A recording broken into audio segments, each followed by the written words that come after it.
Well, thank you very much, everyone. Please. Thank you. Beautiful day in the Rose Garden. And I want to thank everybody for being here with us. We all know what a wonderful country and a great country Poland is.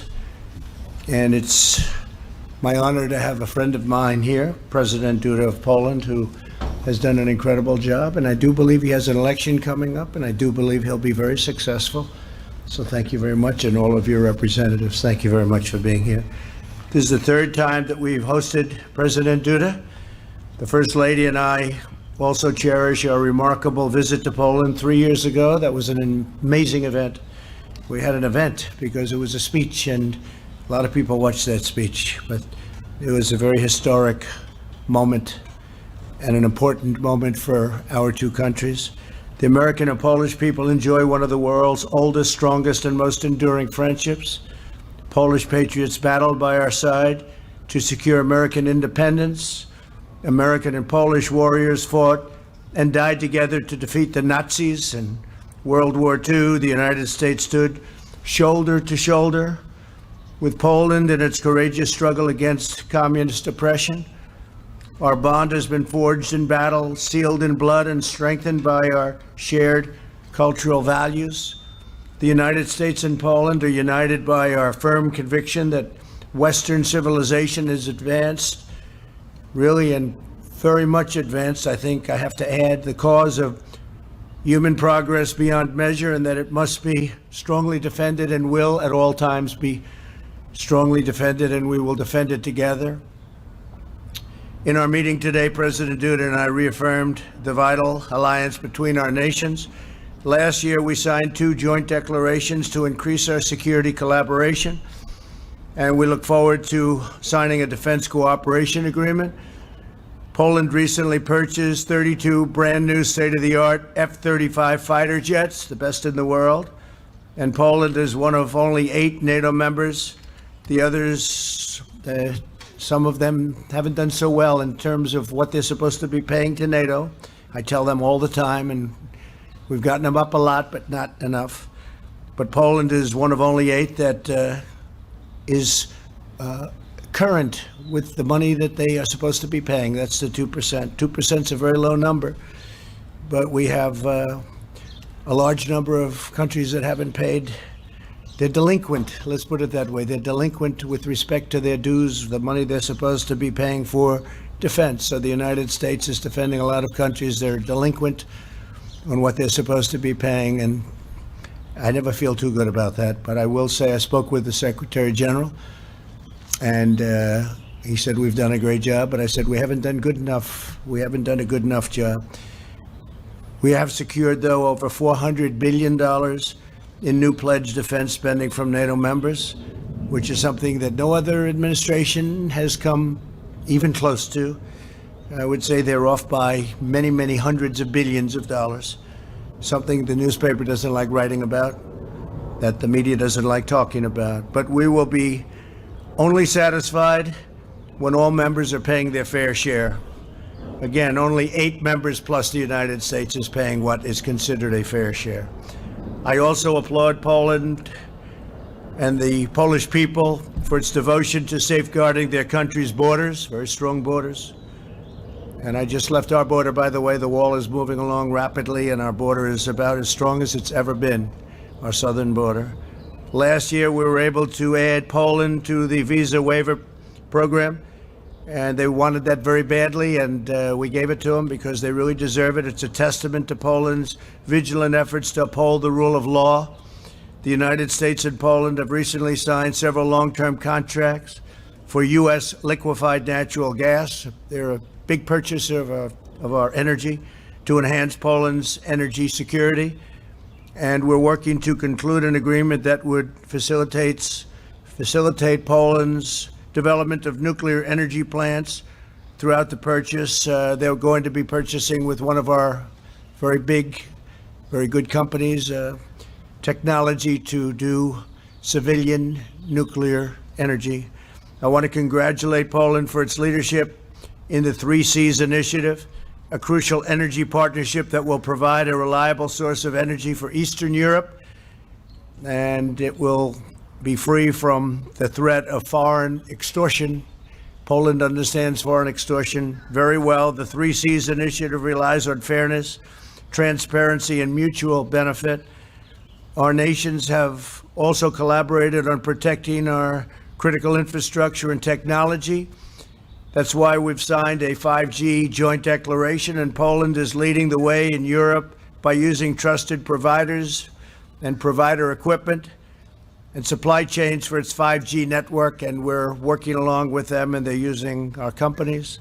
The United States and Poland cooperate across the truly wide range of fronts that we're both very much involved in. Here today is the head of a Polish medical team, very advanced team, very brilliant team fighting the coronavirus alongside of American doctors, Captain Shevera. Captain, thank you very much for being here, Captain. And we're making great progress. I hear we're making great progress and we're working together, but we are making great progress on therapeutics and vaccines. Thank you very much. Appreciate you being here. The American and Polish people have been true friends and trusted partners for almost 250 years. We're forever united by our shared belief in family, faith, law, liberty, democracy, and justice. As the old Polish motto goes, we will stand together in the name of God for our freedom and for yours. President Duda, let me express once again our gratitude for your visit and friendship. We have had a very, very special relationship. Our alliance is powerful and a very powerful testament to what free people can achieve together. And I believe that the greatness of our relationship lies ahead. Thank you very much. President, please. Thank you. Thank you very much, Mr. President. Szanowni Państwo. Ladies and gentlemen, first and foremost, I would like to thank very warmly to President Donald Trump, to the President of the United States of America. Thank you very much for inviting me here to Washington, to the White House, to take part in this very important meeting to us. This meeting is important for many reasons. To me, as President of the Republic of Poland, this meeting is important because Poland is the first country after the coronavirus pandemic which has been invited to the meeting in the White House to discuss the most important matters concerning the future, concerning how the relations will look between the United States and Poland in terms of economy, what those relations will be like in the military sphere, and what those relations will be like in the sphere of health protection, all those elements which are of key importance today.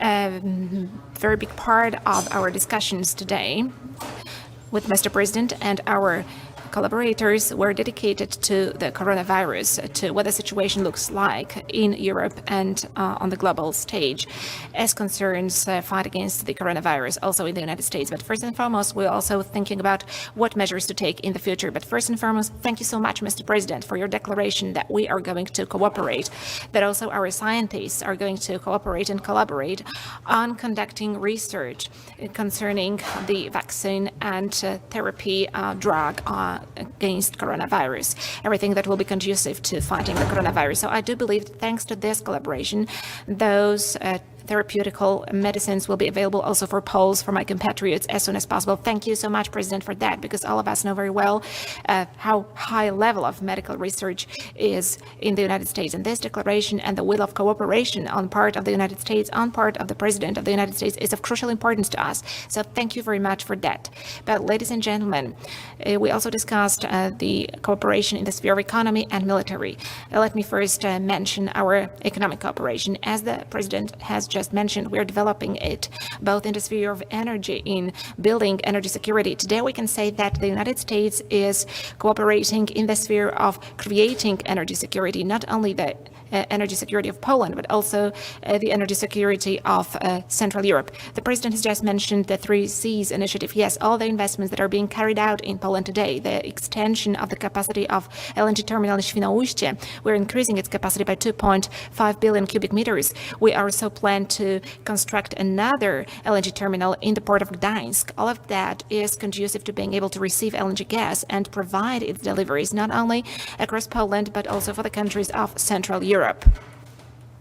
The vast majority of those countries of Central Europe are still dependent on Russia, and creating a true alternative, in other words, diversification of supplies, is of key importance for their security. Thank you, Mr. President, for this cooperation. I do believe that we're going to further develop it. Today, we have got those supplies guaranteed until 2023, by the end of 2023, but I know that we are also going to enter into further contracts in this respect. Even more so that, for sure, our demand is going to increase. But, ladies and gentlemen, we also discussed conventional energy and nuclear energy cooperation. In the nearest future, an agreement will be signed between the governments of the United States of America and the Republic of Poland. And thanks to this agreement, we'll be able to start designing the large design of introducing conventional nuclear energy for the production of electricity in Poland. The entities which will participate in this project have already been selected, and the agreements are very advanced. On the Polish side, we have got Minister Piotr Naimski, who's in charge of those negotiations right now. An appropriate intergovernmental agreement is about to be concluded, finalized. We can expect that to happen in the near future. But, ladies and gentlemen, I also want to mention the contribution of the United States into the Three Seas Initiative, and first and foremost, the financial contribution to the fund of the Three Seas Initiative. Mr. President got interested in that fund some time ago. This is an element, a vehicle, which enables the development of this cooperation. Thank you, Mr. President, for your activity, and thank you for appreciating this cooperation, which takes place in Central Europe within the framework of the European Union. And the goal of this cooperation is to develop, to extend the infrastructure. Thank you for noticing the possibility of developing cooperation in the transatlantic zone between the countries of the European Union and the United States. And of course, from my point of view, this cooperation with Poland is extremely important to me, but also in the economic sphere.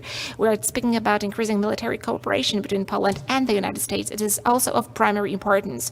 I have no doubts whatsoever that this cooperation will lead to the strengthening of security of the European Union, strengthening the security of the eastern flank of NATO, but also, and perhaps first and foremost, from my perspective, it will strengthen the security of Poland. And it will also lend additional financial credibility to Poland, investment credibility on part of American investors. 1 month ago, a global company, Microsoft, announced that they're going to invest $1 billion in Poland to establish a state-of-the-art data center. And today, officially, Google company published the information that is also going to invest in the center of modern technologies in Poland, including IT technologies. This is going to be an even greater investment than investment of Microsoft. So, Mr. President, I have no doubts whatsoever that these American investments and this additional investment impulse that the American companies are making right now results from a very efficient policy that we are conducting together, and which increases the sense of safety of our citizens in Poland, and it also increases the sense of safe investments in our country. Thank you so much for that, because that means the creation of new jobs in the state-of-the-art branch of industry, IT technologies. And I'm really pleased because in Poland we have got a large number of excellent young IT experts, also young IT engineers, and for sure we're able to come to terms with these very serious challenges. Also, as far as the intellectual capital is concerned, I'm sure that these investments are going to be beneficial for the United States, for the US companies, and also for Poland through creating jobs, through acquiring new experiences by young people in the first place, by young engineers. I'm also glad, Mr. President, because, as we said before, the agreements that we entered into concerning increased U.S. military presence in Poland, the agreements we signed last year, according to the first one, the U.S. forces are going to be increased by 1,000 troops in our country, and another contract, another agreement stipulated concrete locations in which U.S. soldiers will be stationed in Poland on a rotational basis, but also it's going to be heel-to-toe rotation. Today, we are entering another stage, namely there is a possibility of further increase in American troops in our country. In recent days, I also talked to Secretary General of NATO. I talked to Mr. Jens Stoltenberg, and we agreed on one point. Especially as Europeans, we have no doubts whatsoever that if any part of the U.S. armed forces, which is the biggest armed forces in the world, was withdrawn from Europe, that would be very detrimental to European security. So in our believe it is deeply justified to ensure that the U.S. troops are left in Europe. So, Mr. President, thank you so much for this meeting today. Thank you so much for accepting Poland during this meeting at the White House. So we are the first country which has been received after this long break in international diplomacy. Thank you for your words about our pride and heroism of Poles over history. Today, Polish soldiers stand arm in arm with U.S. soldiers. We are tested allies. Together we spilled blood in Iraq and Afghanistan, and we stand ready, always ready to implement our allied obligations and commitments. And thank you that the United States, thanks to your policy, Mr. President, is demonstrating itself as an absolutely loyal ally to us, and thank you that we can count on the United States. Also, I'd like to say that I'm grateful, Mr. President, that you have been stressing historical truths in such a decisive way. This is extremely important to us Poles. Fighting disinformation, defending historical truth, also about the Second World War, about who started the war, about the course of the war, is incredibly important to us. And thank you, Mr. President, that you are adopting this stance and contributing so much to putting the record straight. It's important also to us from the point of view of our dignity. The Second World War was a period of great drama and trauma in the history of our nation. We lost 5 million citizens, and that was a tragedy to us. So because of that, it is important to spread this truth, to present it as it really was. But it's also important to speak about the heroism of Poles, wherever they were fighting, wherever they were spilling their blood, arm in arm with their allies at Monte Cassino, at Tobruk, and at other places all over the world, both on the Eastern Front and on the Western Front. All of that, saying that is extremely important. So I'm happy that today we can anchor our security in the United States. I'm glad that we have got this excellent economic cooperation. So, Mr. President, I have no doubt whatsoever that the coronavirus pandemic will pass, and we will be going together towards the development of our countries, towards the development of our societies, towards the building of a better, more prosperous future, both for the United States, for Poland, and for Europe. Thank you so much.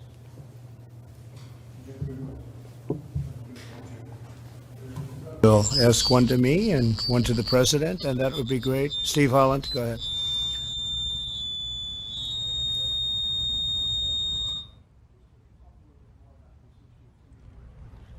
Poland, would you send them from Germany, and what sort of signal would that send to Russia?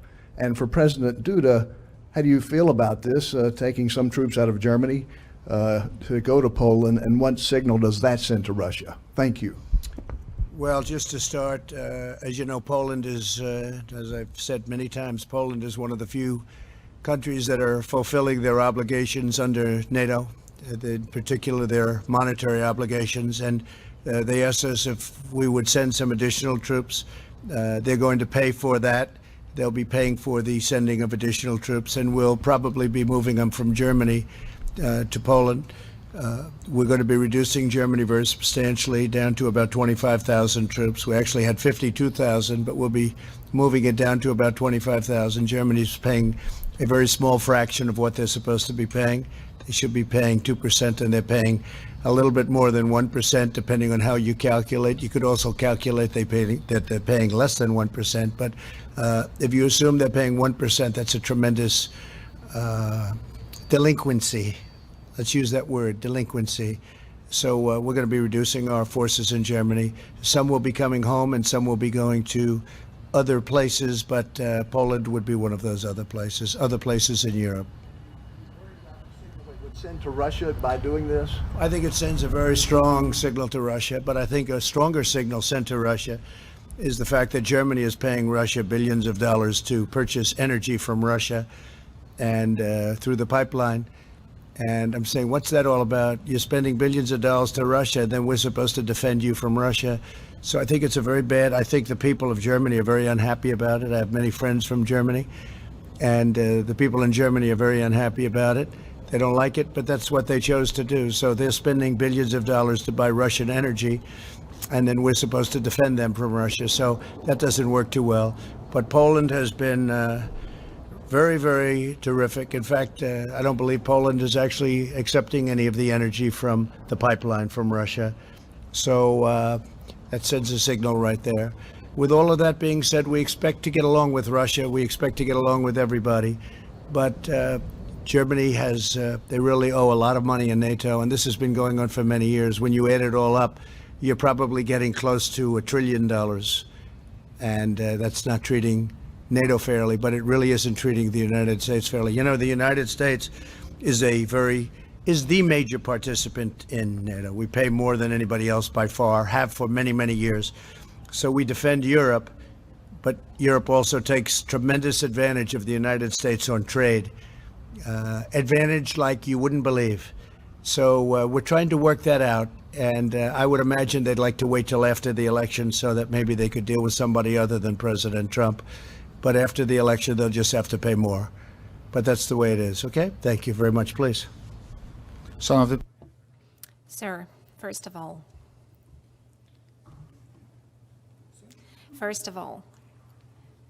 I do respect very much both Mr. President Donald Trump and the United States of America, a wonderful, great state, which today is the largest military and economic superpower in the world. And I wouldn't dare say to the President of the United States of America where he should send his soldiers, because this is the decision which is always taken by the United States. This is a very responsible decision. However, I do not deny that I requested, Mr. President, that he would not withdraw U.S. forces from Europe, because the security of Europe is very important to me. From Europe as such, I'm talking about the United Europe, for which the American presence since the end of the Second World War is a huge security guarantee. However, if I'm asked by anybody if I am ready that Poland receives more U.S. troops in our country, of course I am ready. In 2014, Russia attacked Ukraine. It annexed Crimea. It occupies Lugansk and Donetsk. Before that, it had attacked Georgia. 2014 was a year of huge fears in the Baltic states, and very big ones, very considerable ones among the Polish society. Today, the presence of NATO troops and first and foremost of U.S. troops in Poland demonstrates that Article 5 of the North Atlantic Treaty is treated seriously. And it shows that if anyone wanted to attack Poland, it won't be a soft landing for that entity, that won't pay off for such an aggressor, because the strongest army of the world is present, and they would help Polish soldiers to defend our borders if such a case arises. 100 years ago, we repelled Russians from Warsaw. In a great battle in 1920, we defeated the Soviet army Bolsheviks, and we drew them back to the east. That was a great victory, but we managed to stop them only very near to Warsaw, at the outskirts of our capital city. We would never want to see that situation repeated again. That is why the Allied presence is crucially important to us today, and it is a very important security guarantee to us. So I'm very pleased that both within NATO as well as in the United States, and today the President of the United States understands the history of Europe, and he understands the realities in Europe, and that he also understands the situation as it is developing in Europe. So today this generates peace to my country. It brings security, and thanks to that, Russian, unfortunately very strong imperial ambitions, which have been revived over the last tens of years, I can say, because Georgia was attacked in 2008. Thanks to this, those ambitions have been stopped for the time being, at least in this part of the world. And I have no doubt whatsoever that this is also a huge merit of the policy of the United States. I'm grateful for that, just like all my compatriots are. I want to add 2014, which the president was talking of. That was a year where Russia had a good time with the United States. To the best of my knowledge, President Obama and Sleepy Joe Biden, they were in power. They were the ones that were doing it. This was before us. Hasn't happened with us, and it won't happen with us either. Please go ahead. pan redaktor Marcin Wrona, bardzo. Marcin Wrona.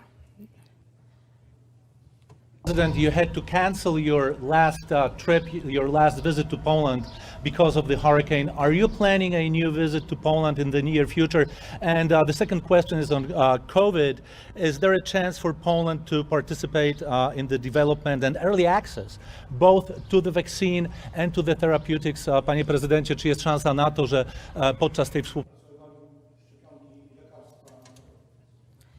Mr. President, is there a chance that during this cooperation with the United States we'll get fast access both to the vaccine as well as to concrete drugs against coronavirus? And we'd like to do it again as soon as we can. We have an election happening in this country, as you probably have heard.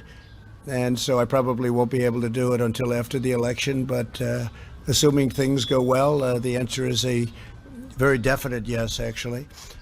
As far as the joining with us on the vaccines and therapeutics, by the way, because the therapeutics to me, if you gave me a choice right now, probably therapeutically, maybe I'd like that even better, but we're working very well on both. I think we're coming up with some great answers. I think you're going to have a big surprise, a beautiful surprise, sooner than anybody would think.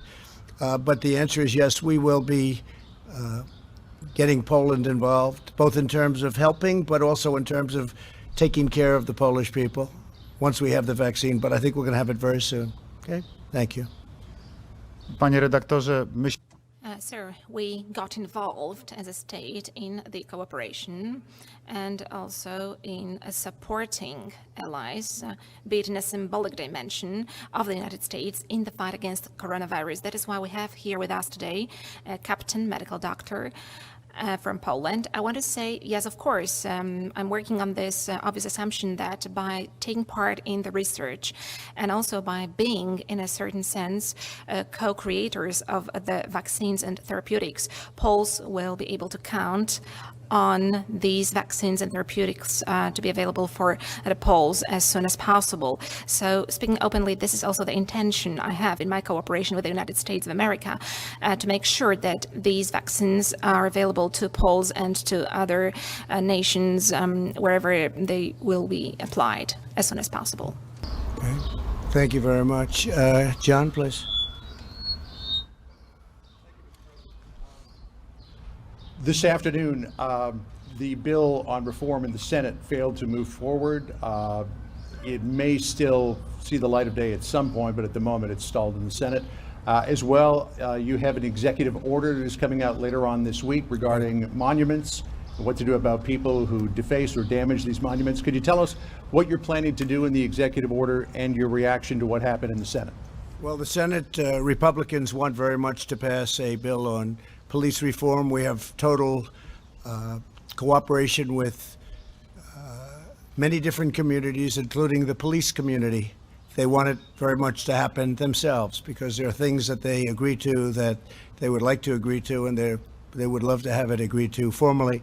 The Democrats don't want to do it because they want to weaken our police. They want to take away immunity. They want to do other things that you know about as well as anybody in this beautiful field that we sit. They want to take away a lot of the strength from our police and from law enforcement generally, and we can't live with that. We can't live with that. This is a great bill, strongly endorsed by, as you know, Tim Scott, who's terrific, who is a terrific man, great senator, South Carolina, and Mitch wants it to happen. I would like to see it happen, but we won't sacrifice. We won't do that. We won't do anything that's going to hurt our police. The police, you know, we have a record this year on crime, a record positive rating on crime this year, the best. And you hear about certain places like Chicago, and you hear about what's going on in Detroit and other cities, all Democrat run. Every one of them's Democrat run. 20 out of 20, 20 worst, the 20 most dangerous are Democrat run. We have one city or two cities in particular, worse than Honduras, worse than Afghanistan. And these are cities within the United States, Democrat run, radical left run. You see what's going on in Seattle. You see what's going on in other places. Seattle of all places. Who would even think that's possible? 20 out of 20. The Democrats want to weaken very substantially our law enforcement and our police. And frankly, they want to defund largely, at least largely. There are some that want to defund and abolish our police, if you can believe that. And we're not letting that happen. So if nothing happens with it, it's one of those things. We have different philosophies. They want open borders. They want sanctuary cities. We don't. As far as your second question, I think that we're going to have a very strong executive order, but we already have very strong. We have the Monuments Act already. which means 10 years in jail. But I think we're going to consolidate various things. We're going to come out with a very strong executive order, and I should have that by the end of the week, which is fast approaching. We're going to have it a very powerful statement. We've arrested numerous people, as you know, for what took place outside of Washington. In addition, the FBI is investigating hundreds of people throughout the country for what they've done to monuments, statues, and even buildings. So we have very strong laws already on the books. I mean, we have a law that's 10 years. It's 10 years. That's a long time to have fun one night. I think many of the people that are knocking down these statues don't even have any idea what the statue is, what it means, who it is. When they knock down Grant, when they want to knock down Grant. But when they look at certain, now they're looking at Jesus Christ. They're looking at George Washington. They're looking at Abraham Lincoln, Thomas Jefferson. Not going to happen. Not going to happen. Not as long as I'm here. As far as Democrats are concerned, I think they could care less whether or not it happens. And I think the American people get it. So we're going to have a very strong executive order, and it'll happen very quickly before the end of the week.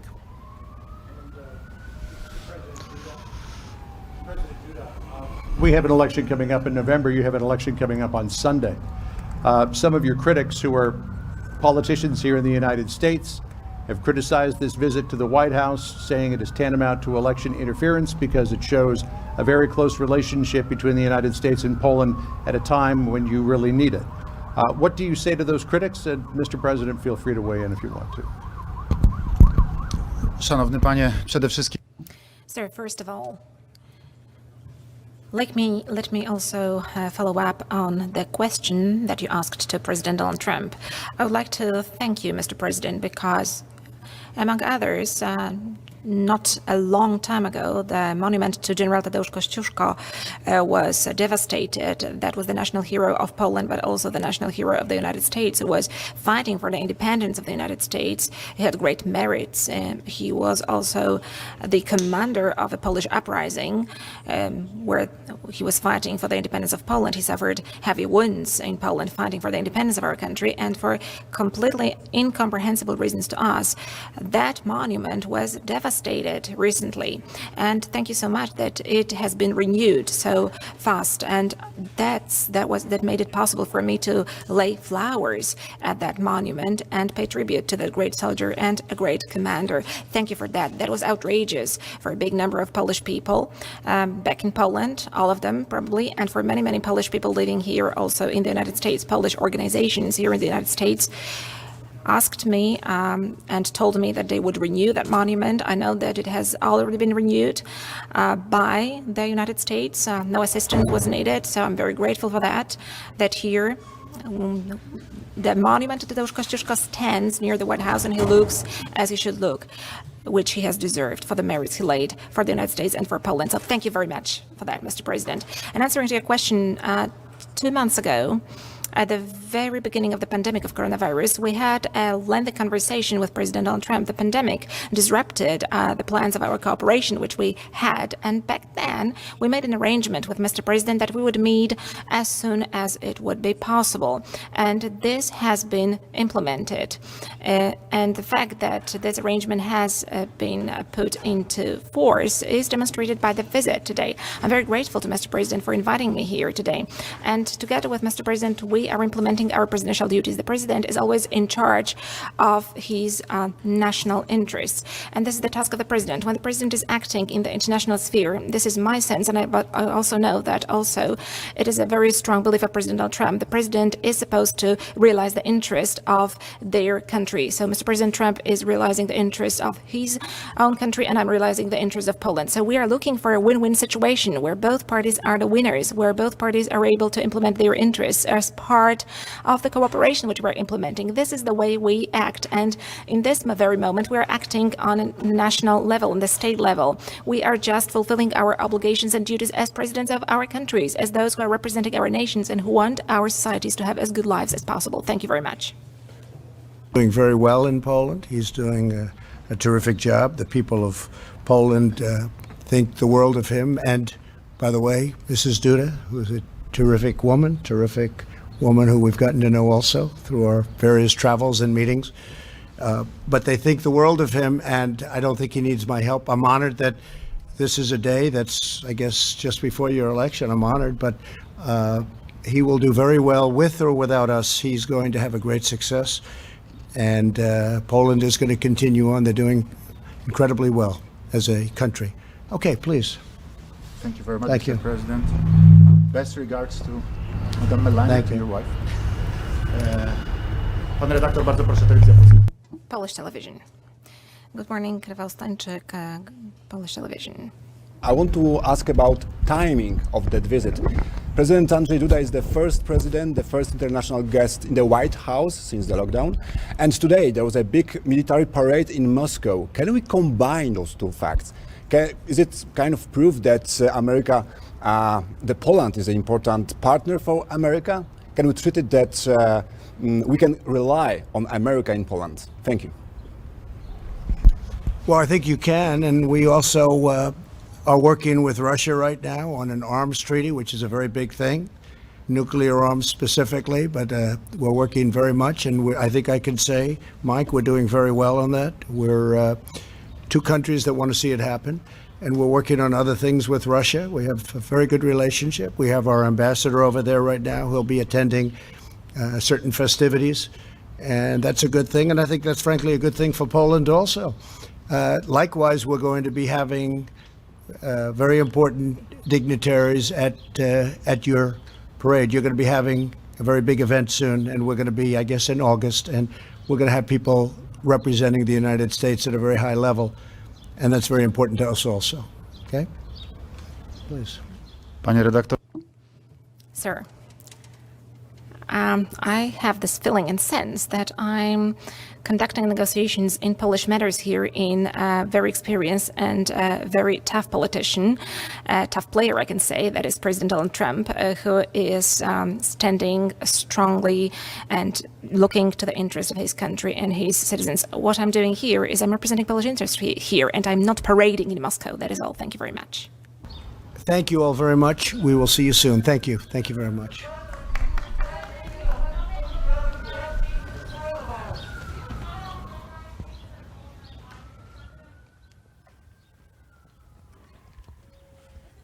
President Trump and President Duda just wrapping up their press conference in the Rose Garden. I'm Joe Seals back here at the Right Side Broadcasting Studio here in Auburn, Alabama. Just wanted to let everybody know we'll be live tonight at 8 p.m. Eastern for Team Trump online, The Right View. You don't want to miss that. And we are now on Parler. So if you are concerned about big tech censorship, you should definitely sign up for Parler and follow us at RSB Network, or just search for RSBN. We should pop up. It's a good way to stay in touch. Appreciate everybody. See you back here soon. God bless and good night.